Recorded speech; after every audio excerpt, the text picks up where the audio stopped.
Today, on Florida Sportsman Project Dreamboat, the crew at MCU cools down a boat built for offshore fun and cruising. I can't wait to see how well this thing functions. It's like on a drawer, it slides in and out. It's got a lock to where it's not going to fly open by itself. FS Boating editor George LaBonte joins Dreamboat owner Robert Fleming aboard his tricked-out 32-foot Seacraft. He started out with a plain old Seacraft, but what he ended up with was certainly custom, and I'm sure something that's going to give him enjoyment until the next project comes along. And Brian O'Donnell heads down to the Keys to join the owner of the completed 19-foot Cuda Craft for a day on the water. It was actually a really cool time, and I was able to learn a lot of things about the boat that Ron had custom designed for himself to perform his business as a professional guide in the Florida Keys. All coming up on Florida Sportsman Project Dreamboat.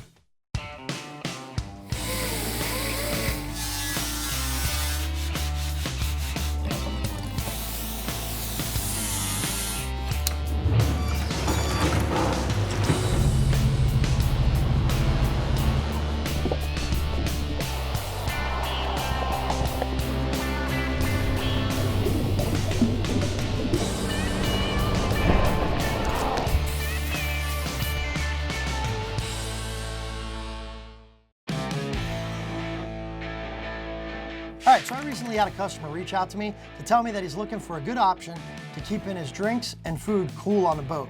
This boat's pretty unique. There's not a lot of space or room on the boat for a cooler, so they want something built in. So I did a little research and found out that Engel has this new product that's actually a Rollout freezer cooler. So I'm gonna get Steve up in his boat to take the front hatch out to see what we have to do to get this fridge freezer installed in the cabin of the boat. I'm doing some work on a protector boat from New Zealand. I call them bubble boats because they get like a bubble around them. And Brian just brought me this Engel refrigerator freezer. It actually is a pretty cool spot where he wanted this in this particular boat because it is in the cabin and you got like bunk seating on each side and you can reach down and just slide this thing open, get a cold drink out or your cold sandwich. But I've got to make sure it's going to fit. So I pop off the little hatch where it's going to go and I take some measurement and I said, yeah, it will fit in there, but we're going to have to raise it up from the original cut of the hatch size. So I'm going to have to enlarge the hole.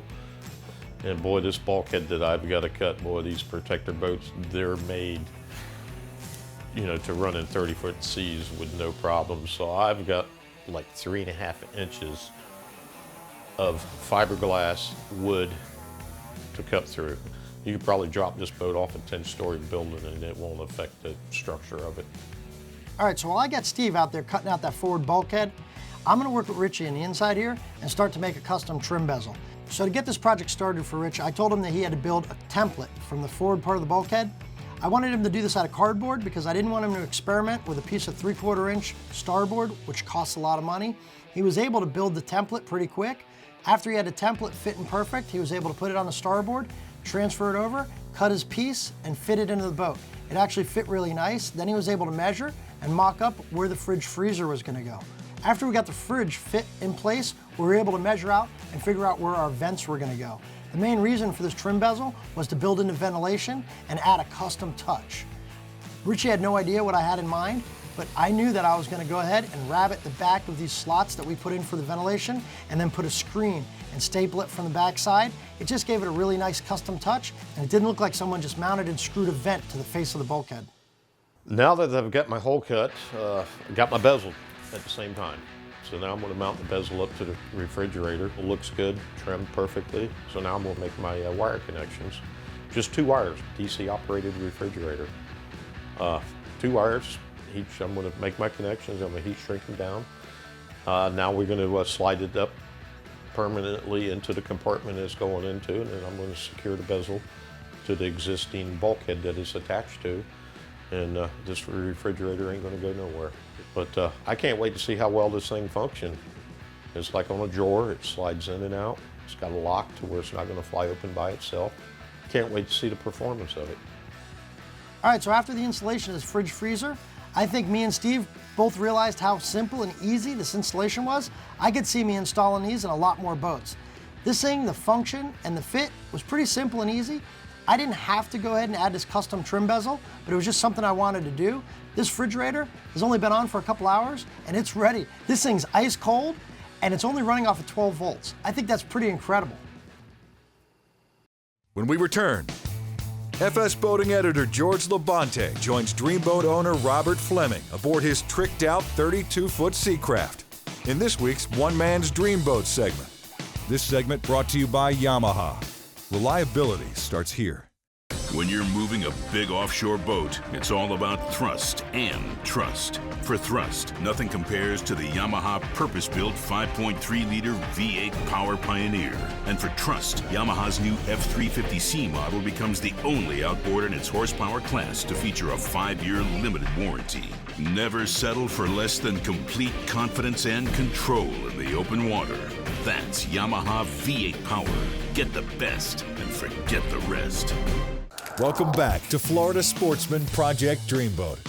Join us for this week's One Man's Dreamboat segment with Florida Sportsman Boating editor George LaBonte as we feature anglers who have already launched their dream.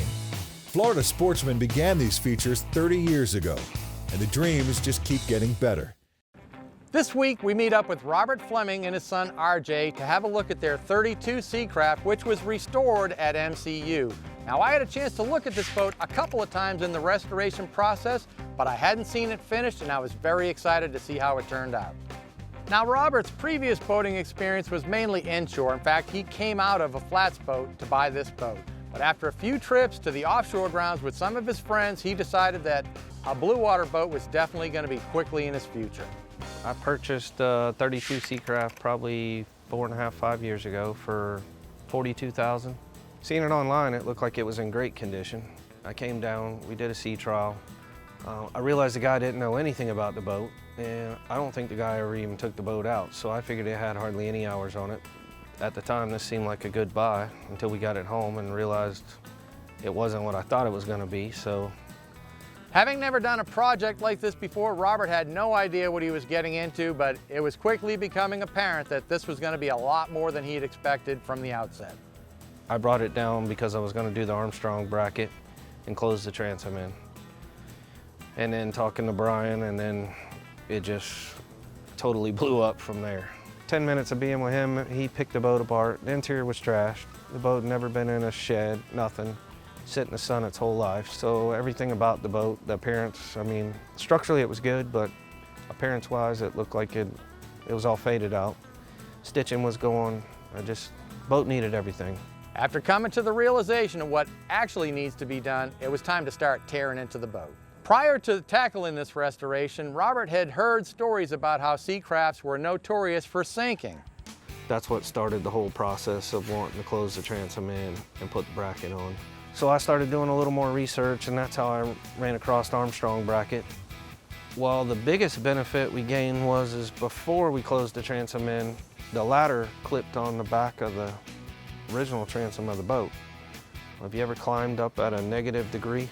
It's almost impossible to get into that particular Seacraft the way it was designed before, because as you're climbing up, it's pushing you away from the boat.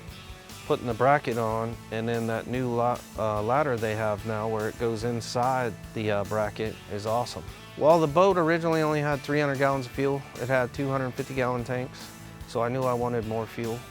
So when I was talking to Brian, he's like, well, we probably ought to check the fuel tanks anyway. And I said, well, if we're gonna check them, we might as well replace them. So at that point, that's when I came up with the idea I wanted to put the 400-gallon fuel tank in the middle. We gained 2 fish boxes, which are 3.5 feet wide by 10 foot long now, that I didn't have before, or dry storage. They are insulated, so you could use them as coolers, fish box, whatever.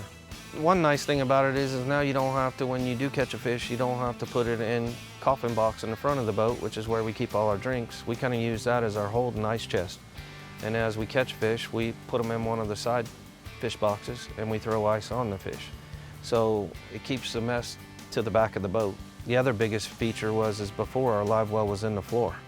So you were on your hands and knees trying to dip a bait, and now it's up top. So you're standing there, you don't have to bend over or nothing. So it's 100 times better.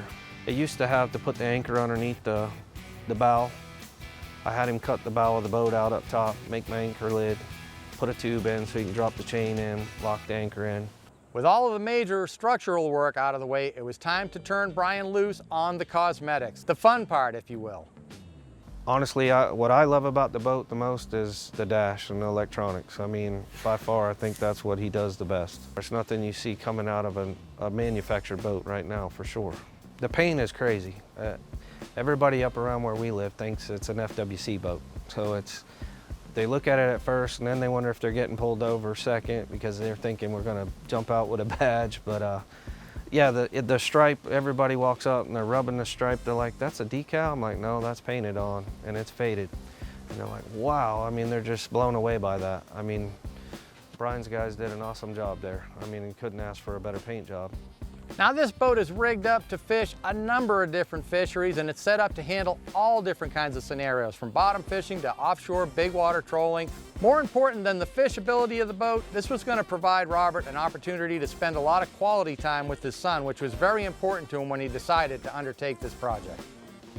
Now that it's done, I'd like to build something else because that's me. But as far as, I mean, yeah, it is I would build the same thing again, for sure. Maybe some different power, more power, to get some more speed out of the boat. But for the most part, I don't think I'd change much of nothing. Robert's boat was one of the cleanest I've ever seen, and I'm sure all these Surehold products that we presented him with are going to help him keep it that way. Robert made it clear to us that he really likes the customization of whether it's a truck or a boat or anything in his life. He's into building stuff, and he started out with a plain old Seacraft, but what he ended up with was certainly custom, and I'm sure something that's going to give him enjoyment until the next project comes along.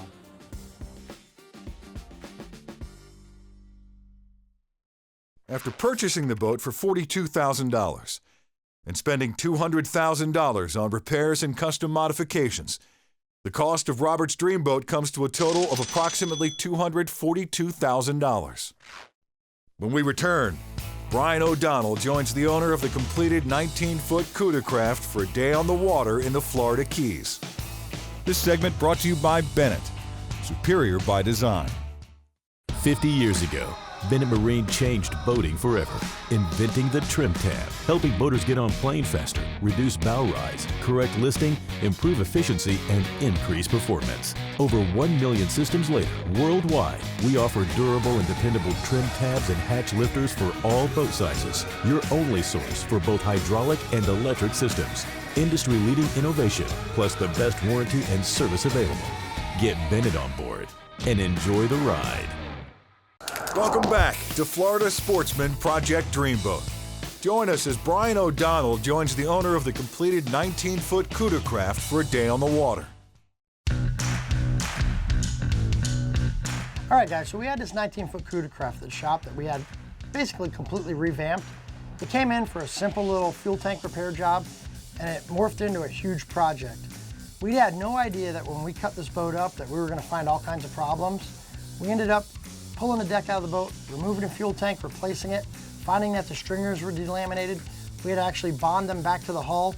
There were so many things we had to do to this boat, not to mention the custom little touches that Captain Ron had us do just to personalize the boat to him. He's a captain down in the Florida Keys, and he's been running boats since back in the 1950s, and he wanted this boat personalized around himself.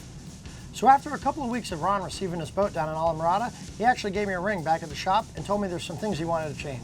He didn't like the rocket launcher seat that was built out of aluminum where you slide a cooler up under it. It was just too big and clumsy, and I had a really great idea. I reached out to my friends at Angle Coolers. I told them I needed a perfect size cooler that would mount on top of a box that I would build, and I would build a tackle center. I called Ron and told him that I'd personally deliver it down to Islamorada. He invited me out on a boat trip with my girls to go fishing on one of the little patch reefs, and I thought that was gonna be awesome. So one of the first things I had to do when I got to Islamorada was get Ron down in the boat, give me a hand taking the old seat out, and position a new box behind the console. I had Ron stand behind the helm, give me an idea of where he wanted this box mounted, because once the box was mounted, it was going to be permanent. I put some 5200 down, I screwed it to the deck, and I installed the Angle cooler. The thing was incredible. He loved it. Holy mackerel, I've never seen anything in my life like that. That is just wow. And then a pull-out tray underneath to put all your tackle in. It's just spectacular. It's just wonderful. I didn't even expect anything that good. It came out better than ever expected, you know. So while I was in Islamorada, Ron took me and my girls out for a fishing trip. It was actually a really cool time, and I was able to learn a lot of things about the boat that Ron had custom designed for himself to perform his business as a professional guide in the Florida Keys. You know, there's nothing sticking up on the boat along the bow or that would tangle the line when a person's fighting a tarpon or you're chasing a snook or something like that on the end of the line. It's easy cleaning, lots of storage, runs like a Cadillac through the chop. It just rides so soft. It's like I'm sitting on my living room couch as I'm driving the boat. It's that great, you know. Can't say enough about the boat. There weren't a whole lot of custom things in this boat, but some of the things Ron had asked for, like the double-colored live wells, made a lot of sense to me after fishing with him on the boat. The boat, when I bought it, of course, those boats were known for two big round live wells, two 20-gallon live wells on them, and one well I asked him to make it brown and one blue, and he kind of questioned why the difference, and I'm saying, when you have crabs and shrimp, by keeping them in a darker environment like a chocolate brown or that, they take on a brown hue of the water, and that makes them stand out better when you throw it to a permit or you're even pitching it to a redfish on a flat. And then the other side, a real light blue color for pilchards and mullet, and that keeps them nice and bright and silvery. So Brian made both wells those colors. It kind of thought it was a little strange at first, but boy, it turned out just perfect, just perfect. Yeah. So this boat was really simple, and it was out of the norm for marine customs with all the custom stuff that we typically do. But at the end of the day, it was perfect and it worked excellent for what Ron uses the boat for. And I think we couldn't have done a better job. Originally, when I got the boat, the console had speakers sticking out of the side. It had a T-top on it, a lot of gauges on the console, switches here and there, and I wanted as plain a console I could possibly get. So he filled in all of the holes on it, added just a couple little switches inside, a little thing for maybe charging your cell phone, and that turned out just great inside the console. And every one of the customers that I fished in it have been really happy with it, so they really enjoyed the boat. So visually looking from the outside, this 19 Cuda Craft doesn't look a whole lot different than when I started, but at the end of the day, Ron and I both know this boat's completely different. It's totally customized around Ron and for Ron, not to mention it's structurally sound, unlike it was before. So I hope Ron enjoys this boat for years to come. I'm kind of old school. My designs are to get it done the way I'd like to see it. And of course, this is perhaps going to be my last boat, doing it for almost 50 years. So I wanted it done right, and it's met all expectations. He's just done a brilliant job with it. It's just spectacular. So me and my girls had an amazing time down in Alamorado with Ron fishing, and this was a unique project for Marine Customs. It wasn't so custom as we would typically do, but it was very simple and it served a purpose. And after fishing on the boat with Ron all day, I realized boats don't have to be completely over the top to be someone's dream boat. When we come back, MCU's master technician, Dave Singer, works to repair the steering on his 23-foot sailfish before its maiden voyage. This segment brought to you by Taco Marine. Innovative, quality products with extraordinary service. The following is presented by Taco Marine. Right here is why all the long hours. This is your escape. Fishing is your passion. It's time to turn out, set out, clip, raise lines, raise fish. Raise your heart rate.